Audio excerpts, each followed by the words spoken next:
We're going to go ahead and transition to our next speaker, Dr. Nick Haddad, from the Kellogg Biological Station, run by Michigan State University. Professor Haddad is co-lead of that long-term ecological research site. His studies explore landscape diversity, including incorporating prairie into croplands and broader biodiversity for plants and insects. Today, he's going to be talking about hidden in plain sight, long-term research revealing millions of acres in the US Midwest for biodiversity conservation. Thank you for joining us, Dr. Haddad. Thank you. Can you see my screen? Yes, it looks great. Okay, great. Well, thanks everybody for being here and for having me. This is where my heart is, in natural areas conservation, and what my challenge has been, I guess, to myself and now to kind of get the message out more broadly is identifying places for natural areas conservation in a new farmscape. And especially I'm thinking about the US Midwest. And so Mawe's talk is like where you ended, Mawe, was a nice transition to my talk about loss of or abandonment of agricultural areas. And here I'm talking about what more could be abandoned. And what I'm going to do to get there is talk in three parts. And the first doesn't have to do with the LTER, but has to do with why we should think about big connected landscapes. Then I'm going to focus down to our site-based research at Kellogg Biological Station LTER. And then finally, I'm going to tell you how we're taking what we've learned from the LTER studies to project outwards to the 100 million acres landscape that I live in. So first, when I look at a picture like this, I see two things. And here thinking about natural areas. Like if I look in the background, I see large areas of forest that extend along that ridge and along the coastline. But then the other part of the natural areas I see are in the foreground, which are the riparian areas, or, well, I like to think about corridors. So those being an important part of our landscape conservation. And what I'm worried about in general, but also in our agricultural landscape, is a case like this one. This is Palouse Prairie that's in eastern Washington, in the middle of the farm, obviously. And I love this quote by E.O. Wilson, that when a nature preserve is set aside, it is destined to become an island in a sea of habitats modified by man. And so that's what the challenge we're fighting against. And so a lot of my career has been thinking about how do we reconnect landscapes for biodiversity, including diversified farmscapes. And I'll talk about those in a sec, but I think many of us on this call can agree that reconnecting landscapes, it's an idea that's taken hold. We can identify many examples of corridors that might be small and might go to very large scales. On the left side is the Missing Linkages project from California. And I know that dozens of these corridors have been preserved, mainly for large animals. And on the right is like the most visionary corridor, the 1,800-mile Yellowstone to Yukon corridor that runs from the southeast Yellowstone National Park up into the Yukon territories. And it's a vision for conservation. And what I'm kind of going from is my site-based research to like this scale of conservation. And so in thinking about connectivity, I've wondered for decades, do these corridors work? Are they superhighways for plants and animals? Do they increase diversity? Do they increase ecosystem services? And so my next few slides are telling you about not LTER, but a different long-term experiment that I started about the same time that KBS LTER started 30 years ago, where we were working in forested landscapes. This picture is of pine plantation forest, and created experimental habitat fragments and corridors, and then replicated those across the landscape. And here, for those of you from the Southeast, we're working in the longleaf pine savannas are the habitat of interest.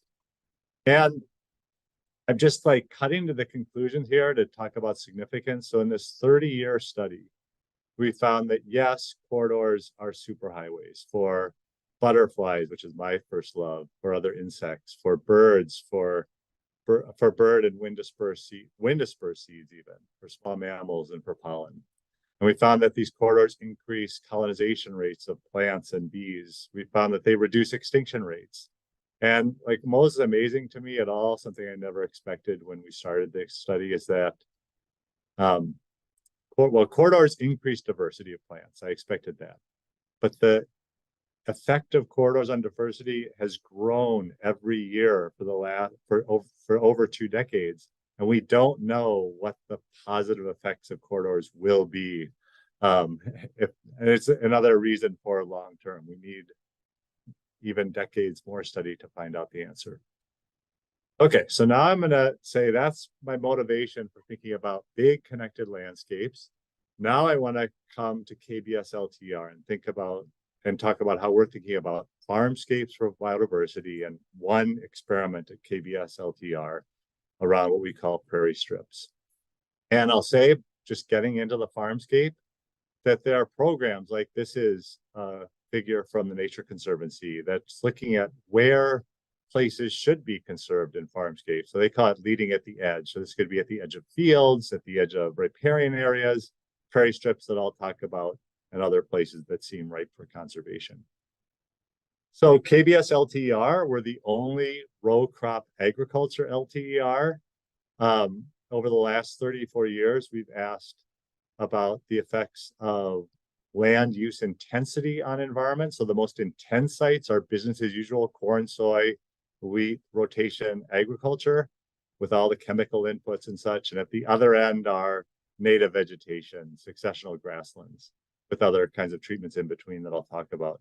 What we're asking at KBS, we're not agronomists at KBS LTER, we're ecologists who are wondering, how can we use ecology to increase agricultural efficiency, agricultural yield, and biodiversity and ecosystem services?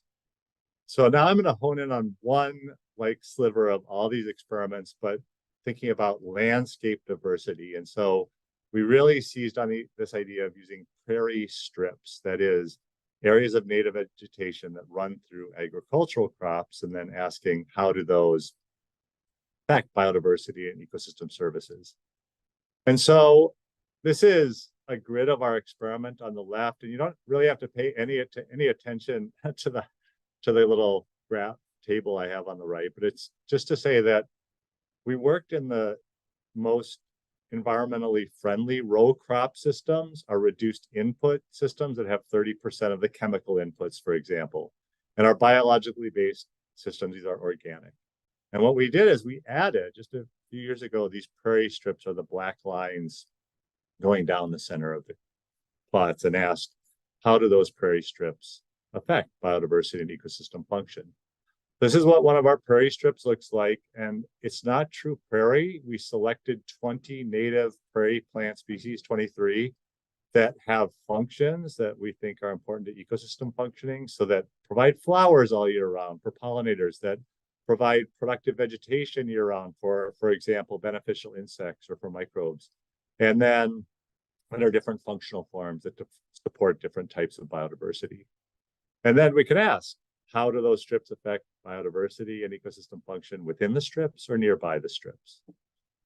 And so I'm going to just show you a couple examples. We've looked at effects on diversity of insects, microbes. We looked at ecosystem functions from pollination to soil processes, including carbon accumulation.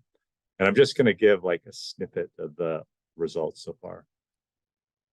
And so what I'm going to show you is 2 plots that show effect size of the prairie strips. And the baseline, the dashed line, is conventional agriculture with tillage, with all the inputs of chemicals. And then anything to the right of this line means a higher effect. So in this case, it would be increased richness of spiders. And then to the left of the line would be the decreased. And I'm just showing you examples for 4 of our other treatments, that is against the baseline. So no-till, conventional agriculture with no-till is on the top. then our reduced input that has prairie strips, our biologically based organic that has prairie strips, and then conservation lands that are just like natural grassland vegetation. And so what you can take from this slide is that the prairie strips increase spider richness. And I should say that this is not just in the strips itself, but at the scale of the whole hectare treatment plot. So corridors increase, sorry, corridors. Those prairie strips look like corridors to me. But anyway, prairie strips increase number of spider species. They also increase number of butterfly species at the scale of the whole plot. And so there's examples like this where the strips increase richness across the farmscape. And then we looked at ecosystem services. So we looked at things like active carbon that are particularly important in carbon sequestration. And we found that prairie strips, at least in our reduced input plots, increase active carbon. And we looked at pollination. And so our prairie strips increase pollination within the strips, but also at the whole plot scale. And so we have evidence these strips are affecting biodiversity, ecosystem function, again, not just within the strips themselves. I mean, that seems obvious, but at the broader landscape level.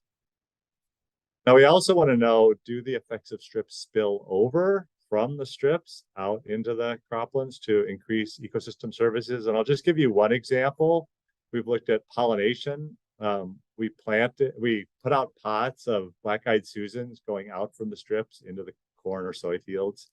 And we found that there's higher pollination, like right next to the strip on the left side. And then as you go out, the pollination rate decreases. And then we planted these strips in 2019. They take 6 to 8 years to mature. And so then you see that pollination rate increasing from 2019 to 2020. And we're investigating the full cycle of prairie strip effects going forward. We've measured in 2021, 22, 23, and well, it's the advantage of long-term. And we have a social science component. So we found that farmers are willing to adopt prairie strips. They're now part of the Farm Bill. So they're potential for reimbursement under the Conservation Reserve Program. And what we found is if the payment is equivalent to standard payments under Conservation Reserve Program, that about 20% of farmers would adopt strips right away. So there is potential, and we think there's even higher potential than that with more opportunities. Okay, with more education and research. And we also have a outreach program, My Strips, Michigan Strips, where we're working with farmers, with conservation organizations to do these conservation actions on their land. Okay, so now I've been at the scale of our site-based research at KBS, and now I'm going out to the broader US Midwest corn soy growing region. And so how do we get there? I'm going to give you a vision for a new connected farmscape for biodiversity and for ecosystem services. And I'm going to say that everything I'm going to tell you starts with understanding of detailed mechanisms of ecosystem processes gathered over 34 years from KBS LTER. But then we have to pair that with something bigger to make it realistic at the broader scale. And so this is work done with my colleague Bruno Basso and others. And you don't have to read any of the text except to make the point that we have data from thousands of acres of farmland. We have data using remotely sensed airborne data from drones, from satellites across the region to be able to measure outcomes like yield or other measures at a big regional scale. And then we can ask questions about what do we know about yield within farms? And so this graphic is long-term, but at the scale of a single farm, and it's showing yield within the farm field on any given year. And the point to make, if you follow the scale, it goes from red, very low, to blue, very high, that there's variation in yield. There's good and bad places on the farm. But the important thing from my talk is that there are areas of the farm we call stable low yield, consistently under yielding areas that you could make the easy argument that they should not be farmed, and they shouldn't be farmed for benefits to the farmer and to biodiversity, ecosystem services, and to the broader human population. And so we know this from individual farms across the US Midwest. What does that look like if we take our models that are based on KBS LTER data and then include this remote sense imagery? Where are the consistently under yielding areas? Well, this is an area that shows, we can kind of see the dashed grid, but it's based on just a few farms in an area in Iowa. And all the green areas are places that are consistently under yielding. And then we can expand that out to a county in Iowa, and you can see all those green areas are consistently under yielding. And we can expand out further to the US Midwest Corn Belt. All the green areas are consistently under yielding. And when you add it all up, it turns out that 25% of the US Midwest corn soy growing region is consistently under yielding and has, for many reasons, could or should not be farmed. I'm just going to give you a couple reasons, but one, I mean, of course, if these places are planted in perennials, they're going to increase biodiversity. They have to. But I'm going to skip to a couple of other regions. One is for nitrogen conservation. And so I hate putting tables into talk. So I just want you to like focus where the arrow points. This is for all the states across the region. And the redder highlighted area in the table is for the consistently low yielding areas. The amount of nitrogen that's going on those fields to try to get their yield up to some, average level. But all that nitrogen is lost out into the environment. And so that has implications for nitrogen pollution and for greenhouse gas emissions, because it takes energy to make that nitrogen, and then that nitrogen produces nitrous oxide. And then there's benefits to conserving those areas for carbon sequestration. So here I'm showing the change in soil organic carbon in kilograms per hectare per year.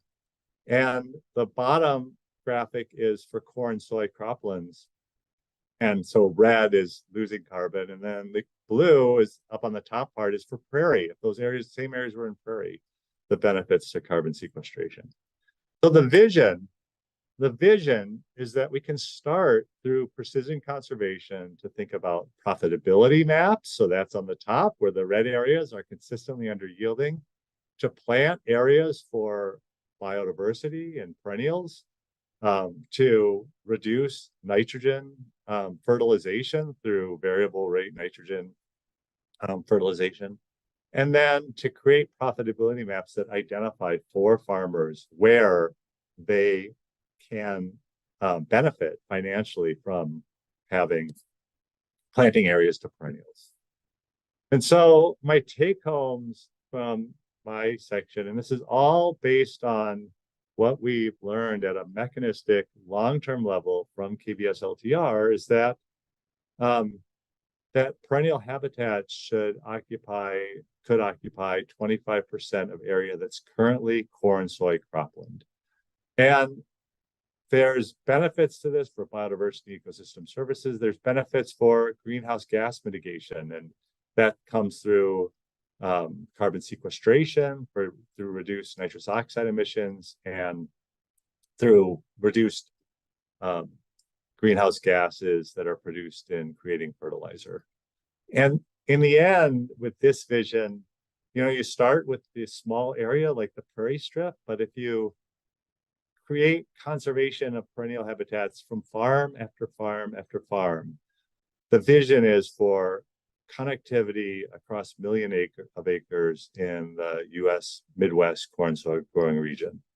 And so I'll end, but just by pointing to a website that my lab maintains, conservationcorridor.org. And the website is meant to bring together the latest science on conservation, connectivity conservation, with the latest management understanding for connectivity conservation across landscapes. So with that, thank you. I'm happy to take any questions or have discussion. Great. Thank you so much, Nick.